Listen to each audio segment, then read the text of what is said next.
Hello, everybody. My name is Luke Mashburn. I'm a PhD candidate at Troy University. There's my email address and my Twitter handle. If you follow me on Twitter, you'll get a lot of content about this kind of stuff, about stadiums, arenas, events, and facilities. Today, we are examining the second life of repurposed sports venues. So you're likely asking yourself, what does that mean? What are repurposed venues? Well, for the purposes of this presentation, we're going to define that as previous competition venues that have been converted for purposes outside of sports. That does not include athletes' villages or dorms or venues that are being used for other sports. So we're going to discuss this maybe a little backwards, and we're going to begin by talking about things that we aren't talking about. So what is this presentation not about? It is not about stadiums that were designed to be converted. Atlanta Olympic Stadium that turned into Turner Field, the home of the Atlanta Braves.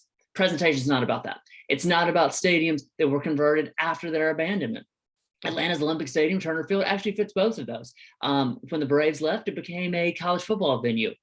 Providence Park, home of the Portland Timbers, doesn't fit that. It was a baseball stadium. It's been converted into something else. Also, FCI Raybrook, Federal Correctional Institute, Raybrook in North Carolina, in New York, doesn't fit that.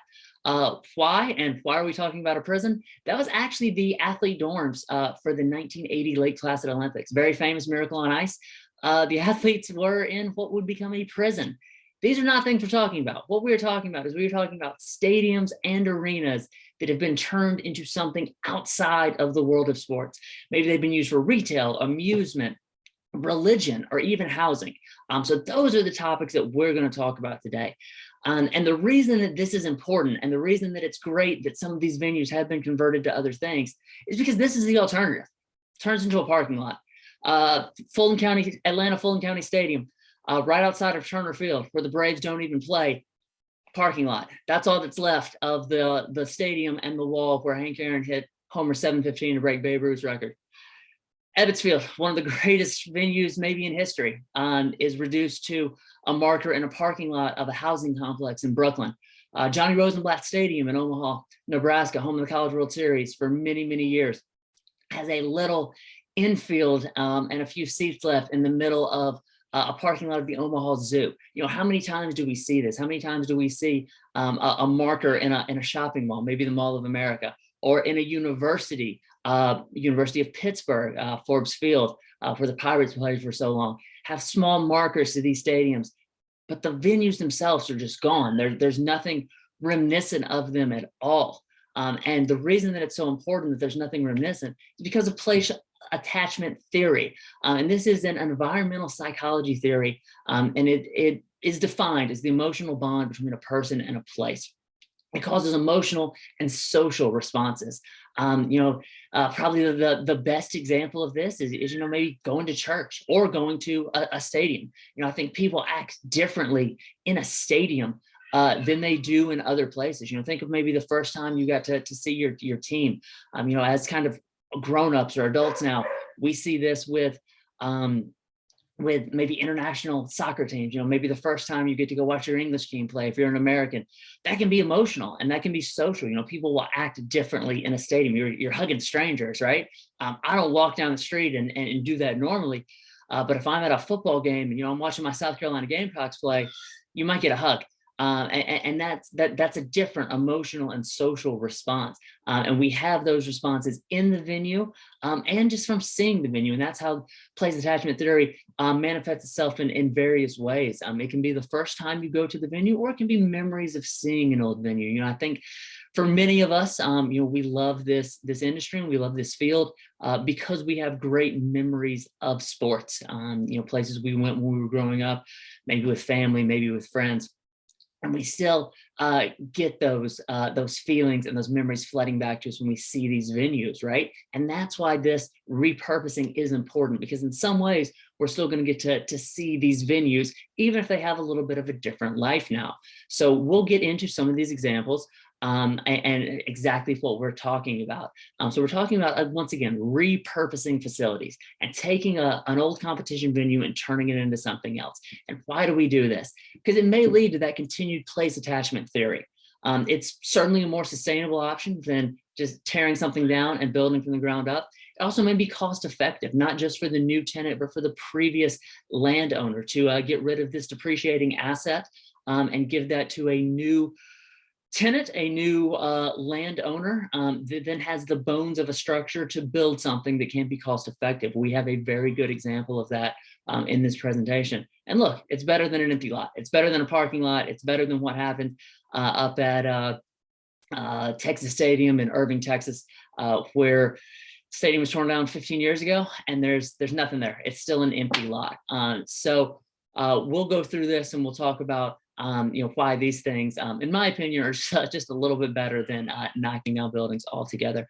Retail is our first category that we're looking at. So we're looking at the Arena de Barcelona in Barcelona, Spain, there on the left of the screen. That was a bullfighting ring. Started in the early 1900s, and they fought bulls there until the 1970s. The venue fell into disrepair, and eventually bullfighting is actually outlawed in the city of Barcelona. So we've got a venue here that has sit empty with no purpose, and it has been converted to a shopping mall. You see that lower picture there, you see the interior, and it's a circular shopping mall. I think this is probably a fantastic example of what we're talking about, because you see the outside, and it still looks very much the same. So, if you were an older person who had gone to bullfighting in the 50s, 60s, or 70s, and you still saw this venue, I think those feelings of place attachment would come back. And again, this is a very practical option as opposed to just tearing down the stadium.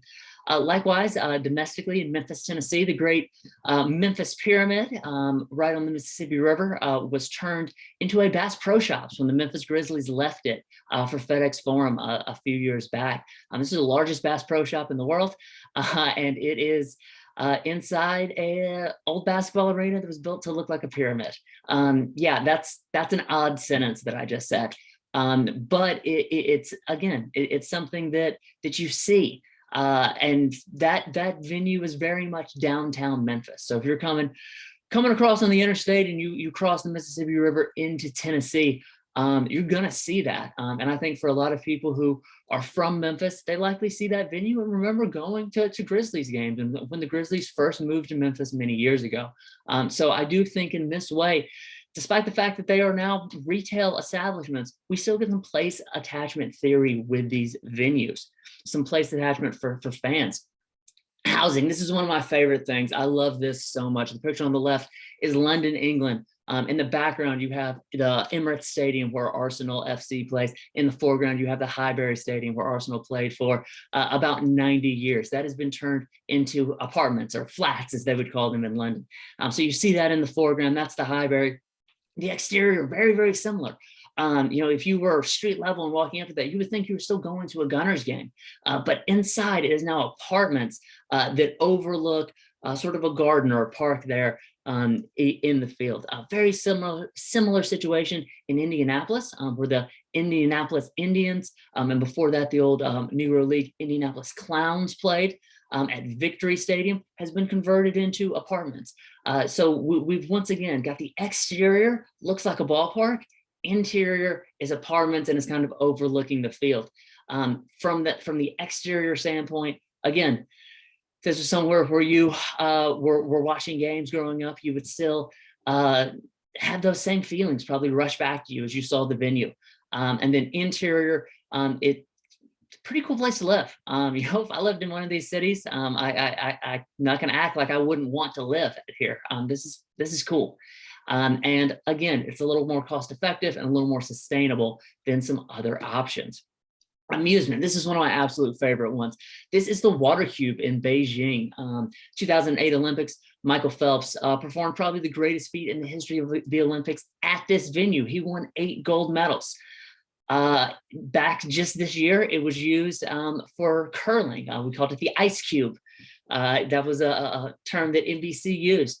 And if you remember either of those Olympics, particularly those 08 Olympics, those famous NBC shots of this building, this is a very iconic building. It was very well done for those 2008 Beijing Summer Olympics. And it's something that if any of us saw, I think we would instantly recognize as the water cube and as a place where something very, very historic happened. Today, though, it is used for amusement. It's an indoor water park. Obviously, this is about half the venue. The other half was used for curling, and the other half is regularly sort of used for aquatics and things like that. But then half of the venue is used on a day-to-day basis for a water park. And I love this. I love that the building is still there. You still probably have all of those feelings and memories and things like that, but that this is appealing to a younger generation. If you think about the age of folks who go to a water park, it's probably what, 14 and under? Well, if you were 14 this year, you were born in 2008, when that happened, when Michael Phelps did that historic thing. And I know that makes many of us, including myself, feel pretty old because I distinctly remember that happening. But this opens up this facility and memories to a whole new generation. So this takes it a little bit of a different approach, but I love this venue and I love what they did in Beijing. A really good example here of cost effectiveness in repurposing a venue comes in Houston, Texas. This is the old Summit Arena. This is where the great Houston Rockets teams of the 1990s played. Hakeem Olajuwon roamed the court here. And now it's a church. It's actually Lakewood Church, which is a mega church, which was founded and is led by Joel Osteen, who is a fairly famous evangelist on television. So this is a great example here, really kind of everything. Yeah, the venue looks a little different, but if you notice there on the bottom of the picture, it backs right up to the interstate. So you're seeing this if you're in Houston and you're on this part of town, you're seeing this every day. And again, it's not exactly the same exterior wise, but it's fairly similar. And so, you know, if you did get to see those great teams in the 90s representing the city of Houston, you probably have those place attachment feelings as you come by this venue. It was also very cost effective here. So the city of Houston was able to get rid of a depreciating asset and they actually were able to sell it and make a little bit of money. And then Lakewood Church was able to take something that in a lot of ways is very similar. A sports arena and a church are not that different, especially a mega church. And so they had the bones and they had all of these things here, and it was cheaper for them than building a new building. This is a true win-win in repurposing facilities, and this is a great example. So now we will quickly move to the conclusion now that we have seen a few examples of this. Those of you that have presented in this conference knows that this 12 to 15 minute deadline comes fast and furious. So I've done my best to get through this quickly. What you are probably asking yourself though, seeing all of these things, does this work? Are people attached to shopping malls and to apartments? I think so. And that's something we'll talk about in future research that we need to figure out. But, you know, I live here in the city of Atlanta, and, you know, I've stressed, we're not talking about Turner Field. That's not what we're talking about. But when I drive that venue, I don't see it as a football stadium where Georgia State plays. I see it as Turner Field, where I went to Braves games when I was in high school. I see it as Olympic Stadium, where I saw Michael Johnson break the 200-meter record in the 1996 Olympics. I see it as those things. I don't see it as Sun Belt Conference Stadium that's open 7 times a year. I still have those memories of that venue because it's still there. It sits on the interstate here in Atlanta. And it's part of our skyline, and I still see it. And for me, I still get all of those warm and fuzzy place attachment feelings every time I see that venue. And I think that, again, people in Memphis with the Pyramid, Arena State Barcelona, the Water Cube, I think that these are things that you still see, and that it still is a part of your life, and that you're able to have those feelings and those memories. I think there's a lot of application in the industry on this that can be used. You know, we see a lot of mixed use developments coming up in our stadiums and arenas around them. The Battery in Atlanta, Titletown in Green Bay, LA Live. A lot of times we build new stadiums right next to old ones. Arlington just did this with Globe Life, formerly Globe Life Park, now Globe Life Field. That's not confusing at all, sitting right next to each other. Globe Life Park, the old venue, was converted into a football venue. They use it for high school football out there in Texas. You know, imagine if that was maybe mixed use, similar to Arena State Barcelona, and you could go shopping and restaurants and bars before a game and then kind of walk over to the new venue. I think that's great. And then future research, I've got my eye on the clock and we're coming right up on the deadline here. But I think there's a lot of future research we can do here. We can do studies to see if people are actually attached to these old converted venues. Obviously, we can also dig a little deeper into other venues that have been this way. I highlighted on a few of our biggest ones and a few of maybe the most famous ones, but I think that there are a number of future ways we can go and research for this.